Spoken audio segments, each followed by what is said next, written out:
ဒေါ်နယ်ထရန့်ကိုစုဖလားပေးအပ်ပွဲတွေမှာပါဝင်ခွင့်ထာဝရပိတ်ပင်တင်ပါတယ်။ပွဲပြီးဝီစီမုတ်လိုက်တာနဲ့တပြိုင်နက်လာမင်းယာမားတယောက်ဒူးထောက်ကြပြီးမျက်ရည်တွေဝိုင်းလာခဲ့ပါတယ်။အဲ့ဒီနောက်နီကိုနဲ့အတူအပျော်ရွှင်ဆုံးပုံစံနဲ့အောင်ပွဲခံခဲ့တယ်လို့မက်ဆီစီကိုလည်းတန်တန်မတ်မတ်လျှောက်သွားပြီးနှစ်သိမ့်ပေးခဲ့ပါသေးတယ်။ဒီပြိုင်ပွဲရဲ့အကောင်းဆုံးကစားသမားဆုကိုတော့ရိုဒရီကစုခူးသွားခဲ့ပါတယ်။မက်ဆီကတော့တပွဲလုံးတီတီငင်ငင်ပဲနေခဲ့ပေမဲ့စုတစိတ်ယူတဲ့အချိန်မှာတော့ဝမ်းနဲ့စိတ်ကိုမထိန်နိုင်ပဲရှိုက်ကြီးတင်ရင်ငိုချပစ်လိုက်ပါတော့တယ်တစ်ဖက်မှာလည်းယာမားရဲ့မျက်နှာကစပိန်အသင်းပွဲရှုံးသွားတဲ့အတိုင်းဖြစ်နေခဲ့တာပါ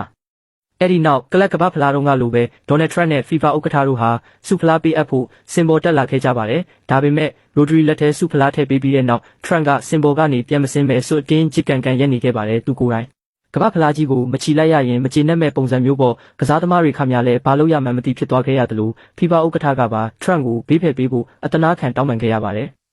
ဒါအပြင်အာဂျင်တီးနားကစားသမားတစ်ယောက်ကတော့ဒီကမ္ဘာဖလားဘိုးလူပွဲမှာသူလုပ်ခဲ့တဲ့လုပ်ရက်ကြောင့်ထောင်ထဲတောင်ရောက်သွားနိုင်တဲ့အခြေအနေရှိနေပါတယ်တင်တို့ရဲ့ပွဲပြီးအမြင်တွေကိုကောမန့်မှာရေးခဲ့ကြပါဦး